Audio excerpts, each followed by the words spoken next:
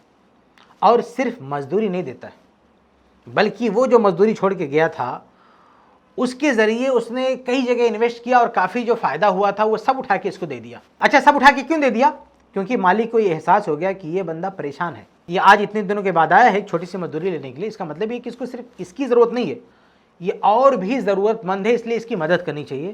تو اس نے مدد کا ایک خوبصورت راستہ اپنایا، اس نے کہا کہ بھئی تمہارا پیسہ ہم نے یہاں لگا دیا تھا وہ سب لے کے جاؤ، حالانکہ وہ جو لگایا تھا اس کا خود کا ہے، اس کی صرف مزدوری اس کے یہاں باقی تھی۔ اب وہ مزدوری سمجھو ایک طرح سے قرض باقی تھا اس کا، اب وہ قرض کہیں لگا دیا تو اس کا نہیں ہو جائے گا۔ مثال کے طور پر میں کسی سے 1,00,000 روپیہ قرض لے لوں، اب 1,00,000 روپیہ قرض لے لوں اور کہوں کہ بھئی یہ آپ کو واپس کر دوں گا، تو 1,00,000 روپیہ میں نے کسی سے قرض لیا، اس کو میں نے بزنس میں لگایا، اس 1,00,000 سے 1 کروڑ کمایا۔ اب وہ آدمی جس نے مجھے 1,00,000 دیا تھا وہ آئے اور مانگے، بولے کہ میرا 1,00,000 دے دے، تو میں کیا کروں گا؟ 1 کروڑ جو میں نے بنایا وہ پورا اٹھا کے دے دوں گا؟ نہیں، میں تو صرف 1,00,000 دوں گا کیونکہ اس کا وہی حق بنتا ہے۔ لیکن اگر میں پورا کروڑ اٹھا کے دے دوں اس کی کسی پریشانی کی وجہ سے تو ظاہر سی بات ہے مجھے اسلام نہیں روکتا، اس کی ایک طرح سے مدد ہو جائے گی۔ تو اس مالک نے جب یہ دیکھا کہ یہ بیچارہ پریشان ہے، چھوٹی سی مزدوری کے لیے بھاگ کے آیا اتنے دنوں کے بعد، اس کا مطلب اس کو اور بھی ضرورت ہے، تو اس نے وہ سب اٹھا کے دے دیا اور ایک خوبصورت بہانے سے دیا تاکہ اس کو یہ فیل نہ ہو کہ ہم خیرات دے رہے ہیں، ہم تم کو صدقہ دے رہے ہیں، بلکہ یہ کہا کہ بھئی یہی پیسہ ہم نے یہاں لگا دیا تھا، سب اٹھا کے لے جاؤ۔ تو اس نے کہا کہ تستہزئ بھی، آپ مجھ سے مذاق کر رہے ہیں؟ تو بہرحال اس نے کہا نہیں مذاق نہیں ہے، سب لے جاؤ، تو لے کے چلا گیا۔ پھر وہ اللہ تعالیٰ سے دعا کرتا ہے کہ اللہ تعالیٰ یہ نیک کام جو میں نے کیا ہے اگر تیری خاطر کیا ہے تو اس چٹان کو کھسکا دے، چٹان کھسک جاتی ہے۔ اچھا یہاں پر غور کیجئے کہ اس کے یہ کہنے سے چٹان کیوں کھسک گئی؟ یہ تو کرامت ہے نا، اتنی بڑی کرامت کیسے ہوگی؟ اس سے بھی پتہ چلتا ہے کہ مالک نے جو پورا اٹھا کے مزدور کو دے دیا تھا پورا اس کا نہیں تھا، اس کی صرف مزدوری تھی، لیکن یہ پورا جو اٹھا کے دے دیا یہ اصل میں تعاون تھا، اس کی مدد تھی۔ تو اسی اپنی مدد کا حوالہ دے کے اب وہ اللہ تعالیٰ سے مدد مانگ رہا ہے۔ چنانچہ اسی حدیث کے ایک طریق میں الفاظ بھی ہیں کہ یہ شخص اللہ سے کہتا ہے کہ وَلَوْ شِئْتُ لَمْ أُعْتِهِ إِلَّا الْأَجْرَ الْأَوَّلِ، کہ اے اللہ اگر میں چاہتا تو اسے اتنا ہی دیتا جتنا اس کا پہلے اجر بنا تھا۔ یعنی اللہ تعالیٰ سے باقاعدہ کہہ رہا کہ اے اللہ تعالیٰ میں نے اسے تو سب اٹھا کے دے دیا، تو جو سب اٹھا کے دیا میں نے اس کی مدد کے لیے دیا ہے۔ وَلَوْ شِئْتُ لَمْ أُعْتِهِ إِلَّا الْأَجْرَ الْأَوَّلِ، اگر میں چاہتا تو وہ جتنا مانگ رہا تھا، جتنا اس کا حق بن رہا تھا اتنا ہی دیتا، یا اور نہیں دیتا اٹھا کے سب کچھ، لیکن سب کچھ میں نے اور دے دیا، وہ بھی اتنے خوبصورت طریقے سے کہ اس کو احساس بھی نہ ہو، اس کو شرمندگی نہ ہو، صدقہ خیرات بھی نہ لگے، اتنے اچھے سے میں نے اس کی مدد کی۔ تو کہتا ہے اے اللہ تعالیٰ یہ نیک کام، یعنی اس پہ جو میں نے رحم کیا، اس کی جو میں نے اتنے اچھے انداز سے مدد کی، اگر تیری خاطر کیا ہے تو چٹان کھسکا دے، اللہ چٹان کھسکا دیتا ہے۔ تو اس واقعے پہ غور کیجیے کہ وہ مزدور جو اپنا حق چھوڑ چکا تھا، جو لینے کا ارادہ بھی نہیں بنایا تھا، چھوڑ کے چلا گیا تھا، بعد میں اس کا من بدلتا ہے اور واپس آ کے کلیم کرتا ہے، مانگتا ہے، اور یہ مالک بھی نہ صرف اس کا حق دیتا ہے بلکہ بڑھا کے دیتا ہے، اور کہتا بھی ہے کہ اے اللہ تعالیٰ اگر میں چاہتا تو اس کا جو حق تھا وہ دیتا۔ یہ ساری باتیں اللہ کے نبی صلی اللہ علیہ وسلم خود بیان فرما رہے ہیں، جو اس بات کی دلیل ہے کہ اس معاملے میں یہی حکم ہوگا۔ یعنی اگر کوئی شخص اپنا حق کسی کے پاس چھوڑ دے اور کہہ بھی دے کہ ہم کو نہیں چاہیے، معاف کر دیا، کچھ بھی کر دیا، لیکن یہ سب کہنے کے باوجود بھی وہ معاف نہیں ہوتا ہے، اس کا حق ختم نہیں ہوتا ہے، اس کی اونرشپ ختم نہیں ہوتی ہے، بلکہ وہ جب چاہے آ کے مانگ سکتا ہے اور اس بندے کو اسے اس کی چیز لوٹانی ہوگی، دینی پڑے گی۔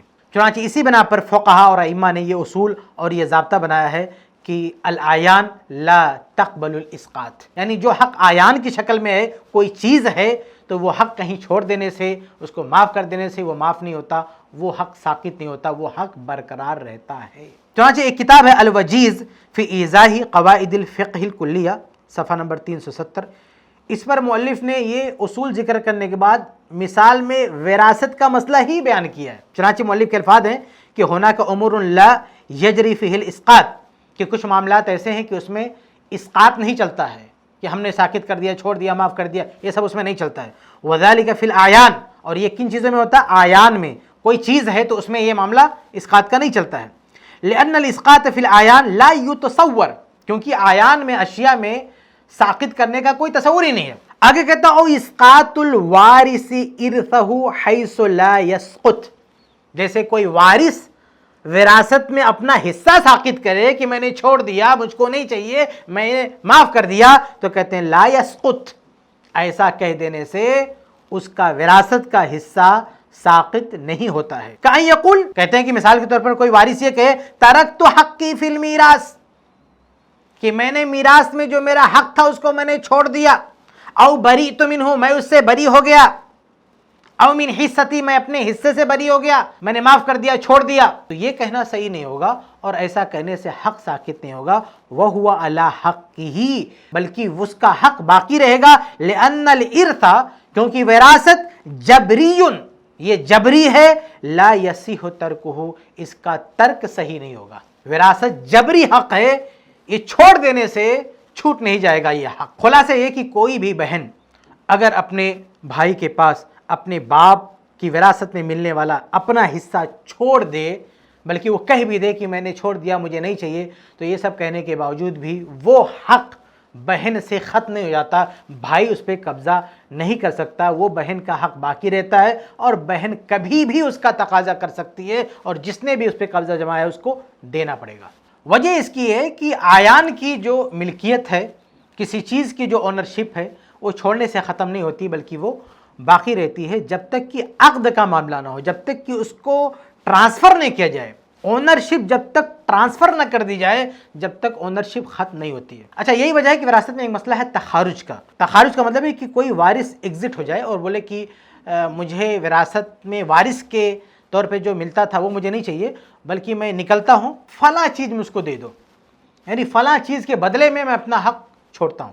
تو یہاں پہ کیا ہو رہا ہے؟ یہاں پہ ایک عقد ہو رہا ہے، یہاں پہ باقاعدہ ایک ڈیل ہو رہی ہے۔ کیوں؟ کیونکہ وہ کسی چیز کے بدلے میں اپنا حق چھوڑتا ہے۔ یہ اونرشپ کے ٹرانسفر ہونے کا، ملکیت کے انتقال کا ایک طریقہ ہے۔ تو یہاں ملکیت ٹرانسفر ہوگی کیونکہ اس نے بدلے میں کوئی چیز لی ہے، اس کے بدلے میں، اس کے عوض میں اپنی چیز دے رہا ہے۔ جیسے خرید و فروخت میں ہوتا ہے کہ آپ کسی کو پیسے دے کے اس کا کوئی سامان لیتے ہیں، تو آپ نے عوض دیا ہے، بدلے میں آپ نے سامان لیا، تو اب اس سامان کے آپ مالک ہو گئے کیونکہ آپ نے اس کا عوض کسی کو دیا ہے۔ تو ایسے ہی کوئی وارث اگر ایگزٹ کرنا چاہتا ہے اور وہ کہتا ہے کہ مجھے کوئی چیز دے دو، تو کوئی چیز لے کے بدلے میں وہ اپنا حصہ چھوڑتا ہے، تو ظاہر سی بات ہے کہ اب اس کی اونرشپ ختم ہو چکی کیونکہ بدلہ اس کا لے چکا، اس کا عوض وہ لے چکا ہے۔ اسی لیے تخارج کی تعریف میں ایک شرط کیا ہے؟ ان یکون التخارج بعوض معلوم، کہ تخارج کیسے ہونا چاہیے؟ کسی عوض کے ذریعے ہونا چاہیے۔ اچھا، آگے بڑھتے ہیں، ہم ایک اور مسئلہ واضح کر دیتے ہیں۔ کسی کے ذہن میں یہ اشکال ہو سکتا ہے کہ ایک عورت جو اپنا حصہ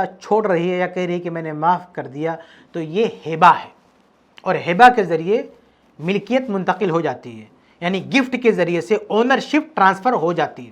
بے شک گفٹ کے ذریعے سے اونرشپ ٹرانسفر ہو جاتی ہے، اس میں کوئی شک نہیں ہے۔ لیکن ایک بہن جب یہ کہتی ہے کہ وراثت کا حصہ میں نے معاف کر دیا، میں نے چھوڑ دیا، مجھے نہیں چاہیے، تو اس کا نام ہبہ گفٹ نہیں ہے، گفٹ کا یہ طریقہ نہیں ہے، ہبہ کا یہ سیگا نہیں ہے۔ ہبہ کا، گفٹ کا اپنا ایک الگ اسلامی پروسیس ہے، اس پروسیس کے بعد ہی اس کو گفٹ مانا جائے گا، ہبہ مانا جائے گا۔ یہ کہیں کہ ہم نے چھوڑ دیا، ہم کو نہیں چاہیے، ہم نے معاف کر دیا، تو یہ ہبہ کے سیغے نہیں ہے، یہ ہبہ کا طریقہ نہیں ہے، یہ گفٹ کا طریقہ نہیں ہے۔ گفٹ کا جو اسلامی طریقہ ہے، ہبہ کا جو اسلامی طریقہ، اس طریقے پر ہبہ کیا جائے تب ہبہ مانا جائے گا، ورنہ اس کے ہبہ نہیں مانا جائے گا، پہلی بات۔ دوسری بات یہ کہ خاص طور سے احناف کا معاملہ یہ ہے کہ ان کے یہاں ہبۃ المشاع جائز ہی نہیں ہے، یعنی مشترکہ پراپرٹی جو قابل تقسیم ہو، جب تک اس کی تقسیم نہ ہو جائے، اس کا کوئی ایک حصے دار اپنے حق کو ہبہ بھی نہیں کر سکتا ہے۔ یہ احناف کا مسئلہ ہے، اس کو سمجھیے۔ فقہ حنفی کا مسئلہ یہ ہے کہ وراثت میں کوئی بھی وارث اپنے حصے کو ہبہ بھی نہیں کر سکتا، یعنی ہبہ کا جو اسلامی پروسیس ہے اس کو فالو کرتے ہوئے بھی ہبہ نہیں کر سکتا، اسلامی طریقے ہبہ کے مطابق بھی ہبہ نہیں کر سکتا جب تک کہ وراثت بٹ نہ جائے۔ ان کا کہنا ہے کہ کوئی آدمی جب تک کسی مال پہ قابض نہ اس میں تصرف نہیں کر سکتا، تو کہتے ہیں کہ ابھی پراپرٹی بٹی ہی نہیں ہے، اس کے ہاتھ میں آئی ہی نہیں، تو یہ ہبہ کیسے کر سکتا ہے؟ کیونکہ یہ مشترکہ مال ہے۔ ہبۃ المشاع یعنی مشترکہ جائیداد کا ایک کوئی شریک ہبہ کرے، اس کو ہبۃ المشاع کہتے ہیں۔ یہ احناف کے یہاں جائز ہی نہیں، جب تک کہ وہ مال جو قابل تقسیم و تقسیم نہ ہو جائے تب تک احناف کے یہاں ہبہ جائز ہی نہیں ہے۔ اسی لیے آپ انٹرنیٹ پہ کسی بھی حنفی ویب سائٹ پہ جا کے دیکھیے، وہاں آپ کو ایسے بہت سے سوالات ملیں گے کہ فلاں بہن نے اپنا حصہ وراثت کا چھوڑ دیا ہے، معاف کر دیا ہے، تو کیا وہ معاف ہو جائے گا؟ کیا وہ بھائی کا حق ہو جائے گا؟ تو سارے حنفی کیا جواب دیتے ہیں؟ آپ کسی بھی ویب سائٹ پہ جا کے دیکھ لیجیے، ساری ویب سائٹ پر سارے حنفی کیا جواب دے رہے ہیں؟ کہتے نہیں نہیں، وہ پہلے اس کو حصہ دے دیا جائے، یعنی بہن اپنا حصہ ریسیو کر لے، اس پر اس کا قبضہ ہو جائے، پوزیشن مل جائے اس کی، اس کے بعد وہ گفٹ کر سکتی ہے۔ تو فقہ حنفی کا مسئلہ یہ ہے کہ مشترکہ پراپرٹی میں ایک شریک، ایک پارٹنر جو ہے، جو حصے دار ہے، وہ جب تک اپنا حصہ لے نہ لے اپنے ہاتھ میں، تب تک وہ ہبہ ہی نہیں کر سکتا۔ تو وراثت کے اس مسئلے میں اگر کسی کے ذہن میں یہ بات آئے کہ بھئی بہن نے کہہ دیا کہ ہم نے چھوڑ دیا، ہم نے معاف کر دیا، تو اس کو ہبہ کے معنی میں کیوں نہیں لے سکتے؟ تو اس کا جواب ہے کہ ہم ہبہ کے معنی میں اس لیے نہیں لے سکتے کیونکہ وہ ہبہ کا صیغہ نہیں استعمال کر رہی ہے۔